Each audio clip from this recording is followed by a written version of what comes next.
তো বন্ধুরা এখন বাজে দেখো কটা, 3টে 5 5 6 7, 3টে 7 বাজে। দেখো আমি উঠেছি 2:30টায়, আমার স্নান ফান হয়ে গেছে। 3টে 7 বাজে কেন উঠেছি সেটা আমি বলছি। তো 3টে 7 বাজে, রাত 3টে 7, ভোর 3টে 7। তো কেন উঠেছি, কোথায় যাব, আর সারাদিন কি করব না করব সবটাই তোমাদের সঙ্গে তুলে ধরবো। তো যাচ্ছি, আজকের কোথায় যাচ্ছি সেটা আমি বলবো। তা আমার সঙ্গে থাকো, সাথে থাকো, দেখতে থাকো, তবেই তোমরা বুঝতে পারবে। আমি কিন্তু যাচ্ছি খুব একটা ভালো জায়গায় যাচ্ছি। আমার সঙ্গে থাকো, সাথে থাকো, দেখতে পাবে। আর এখন বাজে দেখো 3টে 7 হয়েছে 8, এখন ভোর। এই আমার স্নান ফান হয়ে গেছে, দেখো স্নান করা হয়ে গেছে, শাড়ি পরা হয়ে গেছে। তো যখন বার হচ্ছে আবার দেখাচ্ছি। দেখো হাওড়ায় চলে এসেছি। দেখো এই যে ট্রেনে উঠবো, হাওড়া স্টেশনে চলে এসেছি। তো দেখো ট্রেনে উঠে যাচ্ছি, এই যে এই ট্রেনটায় উঠবো, ট্রেনে উঠে যাচ্ছি।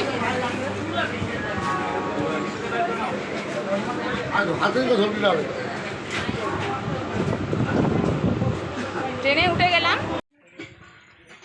তো দেখো ওই রাস্তা দিয়ে মায়ের মন্দিরে চলে আসতে হবে। আর এই যে এরকম চলে এসে এইরকমভাবে ঢুকে যাবে। যে চলে এসেছি, মায়ের মন্দিরে চলে এসেছি। এখন একটু ফাঁকা আছে, তো আমি দেখিয়ে দিই।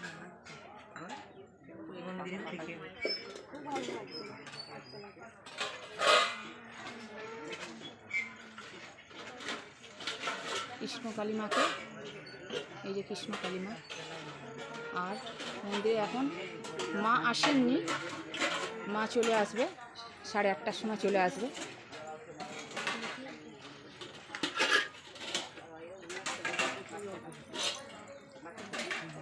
মায়ের পূজারীরা কাজ করে দিচ্ছে, জোগাড় করে দিচ্ছে।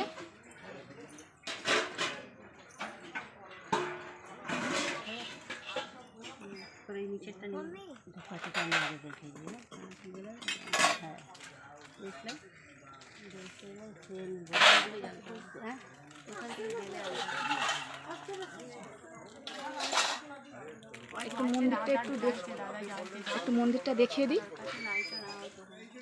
তোমাদের, তাহলে আসতে সুবিধা হবে। দেখো এবারে মা আসলে আবার তোমাদের সঙ্গে, মা মন্দিরে আসলে আবার তোমাদের সঙ্গে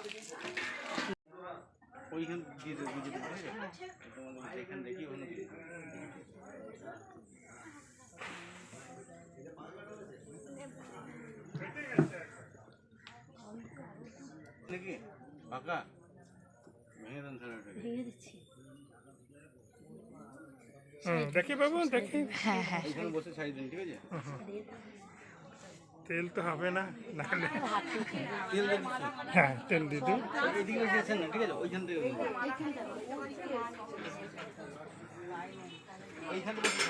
এখন সবে 7:30 বাজে, তো প্রচুর লোক আসবে এখন, অল্প প্রচুর লোক আসবে।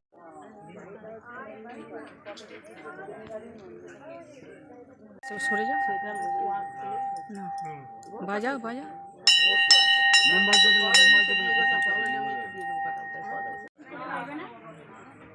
তো মা এখন এবারে এসে যাবে। তো কত ভিড় হয়েছে দেখো, কোথা থেকে কত দূর দূরান্ত থেকে লোক এসে। মা তুমি কোথা থেকে এসছো মা? হ্যাঁ শিলিগুড়ি। কত দূর থেকে লোক এসছে দেখো।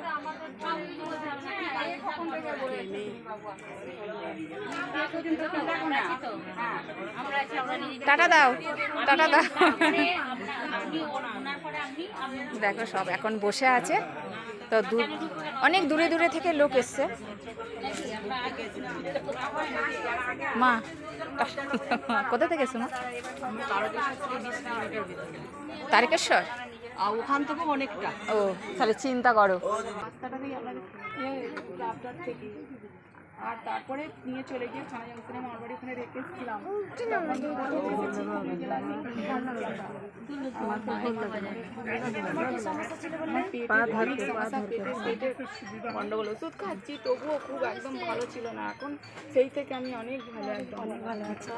আর আমার স্বামীর ব্যবসা একটু ডাউন হচ্ছিল, অনেকটা ভালো। মায়ের কাছে এসে উপকার পেয়েছো মা? হ্যাঁ মা, আমার মাকে আবার এলে এই নিয়ে আমি হয়তো আসতে পারি না, আর একবার এলাম। তা কেউ প্রণাম করো না, কেউ প্রণাম করো না, আমি বারবার বলছি। মা তুমি মা, আমার একটা কথা বলবো পরে ওখানে গিয়ে। এই মা উপকার পেয়েছে তাই মা কেউ প্রণাম করতে না করছি। আমার মায়ের ছোটরা তো কোমরে প্রণাম করো লাগা, না, ছোটরার মধ্যে ভগবান আমার মাকে বিরাজমান। মাসিকে একটু দেখবে মা, আমি সব এনেছি সবাই। এই মা অনেক উপকার পেয়েছে, তাই দিন আবার এসছে মা ডালা নিয়ে, মায়ের জন্য তিরপল, মায়ের জন্য ডালা। সেবারে দিতে পারিনি মা।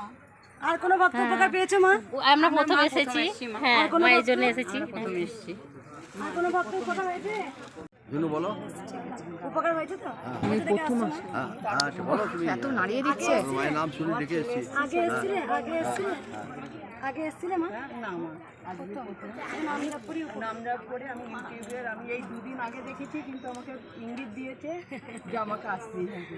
আর কোনো ভক্ত নাম জপ করে পেয়েছি। এইদিকে পিছনে অনেক ভক্ত আছে মা, চলে আসেন। আমি চলে যাই। আচ্ছা আচ্ছা ঠিক আছে না। ঘরে বসে নাম জপ ঘরে বসে এই প্রথম এসেছি। এই মায়ের ছেলে অনেকভাবে মানে খারাপ পরিস্থিতিতে চলে গিয়েছিল, শুধু কোথা থেকে আসতে বললো মা? সামনগর থেকে। আর কোনো ভক্ত?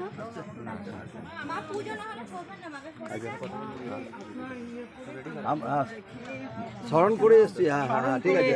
হ্যাঁ আমরা এই দুদিন হলো হ্যাঁ আমরা সব ভক্ত আছি। হ্যাঁ ঠিক আছে মা, দাঁড়াও মা। সবাই একটা কথা বলি, দেখো মা, একটা কথা বলি না, পুজো করাটা বড় কথা নয়, পুজো করে ছবেন এটা নয়। আমি প্রণাম করতে একটা কথাই তার কারণ করি, কারণ হচ্ছে মা সবার, মা কিন্তু আমার নয় যে মা আমার, আমাকে কেউ ছুটতে পারবেন না, প্রণাম করতে পারবেন না, এটা বলছি না মা আমি আপনার কারণ ভিডিও করি মা, হচ্ছে- হ্যাঁ? আমি আপনার ভিডিও করি, সব ছাড়ি। মা হচ্ছে সবার জন্য, কারণ সবাই মাকে ছুতে পারবেন, সবাই আমাকে ছুতে পারবেন, কারণ আমি আমাকে জড়িয়ে ধরতে তার বারণ করি একটাই কথা, দেরি হয়ে যাবে পুজো করতে, যত দেরি হবে তোমাদের দেরি হয়ে যাবে, সেই জন্য সবাইকে ছুতে পারবো না। মা যদি স্বর্গ থেকে আসতে পারে, আমি সবাইকে ছুতে পারবো।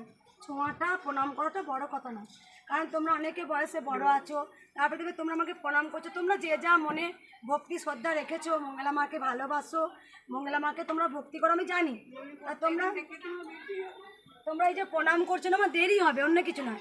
তারপর অনেকে অনেক কটু কথা বলছে, তোমরা সবাই জেনে গেছো যে মঙ্গলা মা কেন প্রণাম নেবে, মায়ের সামনে কেন প্রণাম করো, তাই প্রণাম করো না, তোমরা মাকে প্রণাম করো। তাই আমার কটু কথায় কোনো কিছু যায় আসে না। ভক্তরা যে নজরে আমাকে দেখেছে, ভক্তরা সেই নজরেই আমাকে দেখবে, আমি জানি। সবাই ভক্তরা আমাকে খুব ভালোবাসেন, তাই আমি যখন রেগে যাই তাও ভক্তরা আমাকে ভালোবাসেন, উপকার পান বলি তাই ছুটে আসেন মায়ের কাছে। প্রণাম করতে কেন বারণ করি, কারণ দেরি হয়ে যাবে। মাকে প্রণাম করো, মা তো আছে, মাই মা তো সব, কত সুন্দর মাই কথা পৃথিবী। বলছে, মা কত সুন্দর কথা বলছে, বন্ধুরা তোমাদের দেখি। কত শুনে সব ভুলে যাই। হ্যাঁ গো মা, আমার অনেক দুঃখ নিয়ে আসি মা, তোমার কাছে সব ভুলে যাই, কিছু আগের বারে এসেছিলাম সব ভুলে গেছি। প্রতিদিন দেখি হ্যাঁ সব এসেছি। আমি মায়ের নাম জপ করে আমার হাঁটুর পছন্দ ব্যথা যন্ত্রণা করতো, আমি এখন পুরোপুরি ভালো। ভালো হয়ে গেছে। হ্যাঁ হ্যাঁ মায়ের মা একটু আসুন না, যাতে মা পিছনে আছে, মা পিছনে আছে, সবাই পিছন থেকে ডাকছে, আমি যাবো, অবশ্যই যাবো। দেখা করে হবে না। না এই প্রথম শুধু নাম জপ করে হাঁটু যন্ত্রণা ভালো হয়ে ভালো গেছে, হয়ে গেছে, এখন ভালো আছি। মায়ের কাছে এসেছি, আরো প্রবলেম আছে শরীরে, সেগুলো যেন মা ভালো করে দেয়। আর কোনো ভক্ত? আপনি যখন তখন হার্ট ফেল করতে পারেন, আপনি মারা গেলে আপনার দুটো মেয়ে হাসবে, আপনি কিছু চিন্তা করবেন, সে কী চিন্তা, সে মা সবই জানে, আমার আর মাকে বলার দরকার নেই। মার মন্দিরে এসেছিলাম যেদিন ভোট হয় বর্ধমানে, সে আমার মেয়ে হাফ ফটো এনেছিল তোমার মা, মনে আছে?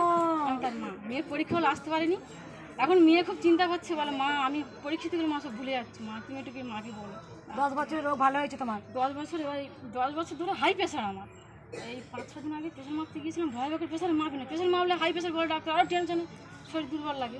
5-6 দিন আগে ডাক্তারখানা গেছি আমি, ডাক্তার যখন প্রেশারটা মাপছে তখন আমি শুধু মাকে জব করছি, মা গো তোমার কাছ থেকে ঘুরে এলাম, মা যেন একটা ভালো খবর পাই। মা ডাক্তারও প্রেশার মেপে বলছে তোর প্রেশার নর্মাল, কোনো ভয় নেই আর। মা তাই মা আমি ভাবছি এখন বলছি সত্যি মা আছে। কতবার এলে মায়ের কাছে? আমি ঠিক ভোটের দিন এলাম। আরে একবার দুবার এলে, প্রচুর প্রেশারটা একদম মানে ঠিক আছে, মায়ের নাম জপ করে। তো মা পুজো করছেন একটু দেখিয়ে দিলাম। তো মায়ের নতুন মন্দির পুরো একদম বাড়ি থেকে তোমাদেরকে বন্ধুরা দেখিয়ে দিলাম যে কেমন করে আসতে হবে, মায়ের মন্দিরে, নতুন মন্দিরে কেমন করে আসতে হবে পুরোটাই দেখিয়ে দিয়েছি। তো তোমরা সবাই চলে আসবে। তোমরা কমেন্ট করেছিলে যে মায়ের মন্দিরে কেমন করে যাব, তো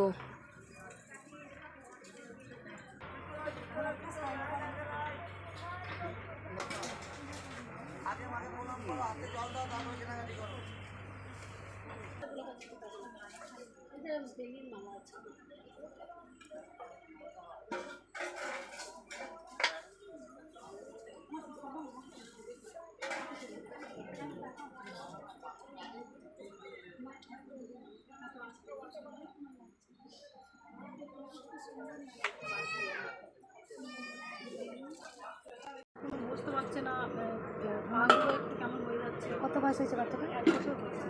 আর হামাগুড়ি দিতে পারছে না এখন। এখনো সেরকম মানে মা বলা উল্টো থেকেই তো দেখো কালকেরে আমি ওই কৃষ্ণকালীর মায়ের মন্দির থেকে চলে এসেছি, কিন্তু কালকের কি ব্যাপার, এত শরীর খারাপ লাগছে, তো কালকেরে আমি ভিডিওটা শেষ করতে পারিনি। কালকেরে এসে শুয়ে পড়েছি। তো আজকেরে আমি ওটা মানে ভিডিওটা শেষ করব। তো তোমরা ওখানে যাবে, সব রাস্তা কেমন করে যেতে হবে না হবে সব আমি দেখিয়ে দিয়েছি। তো আমি ভিডিওটা শেষ করব এখানে। তো তোমরা ভালো লাগলে লাইক কমেন্ট শেয়ার করো আর সাবস্ক্রাইব করো, পাশ থেকে বেল আইকনটিটা প্রেস করে দিও। কেননা আমার কমেন্টে মানে লিখেছে যে 2-4 জন লিখেছে যে মা কেমন করে যাব, কোথায় যাব, ওই জন্য আমি বারবার কিন্তু আমি ভিডিওর মধ্যে বলে দিয়েছি যে ঠিকানা, কিন্তু নতুন মন্দিরের ঠিকানা আমি কালকে গেছিলাম মায়ের কাছে। তো তোমাদের সব আমি মানে ঠিকানাটা বলে দিলাম, কেমন করে যেতে হবে, আসতে হবে। তো আজকের মতন আসছি, কালকের আর শেষ করতে পারিনি, মানে এত শরীর খারাপ করছে, এসে শুয়ে পড়েছি, ওই জন্য আজকের আমি ভিডিওটা শেষ করলাম। তো তোমরা ভালো থেকো আর সুস্থ থেকো, আর জয় কৃষ্ণ কালী মায়ের জয় বলে ভিডিওটা রাখছি।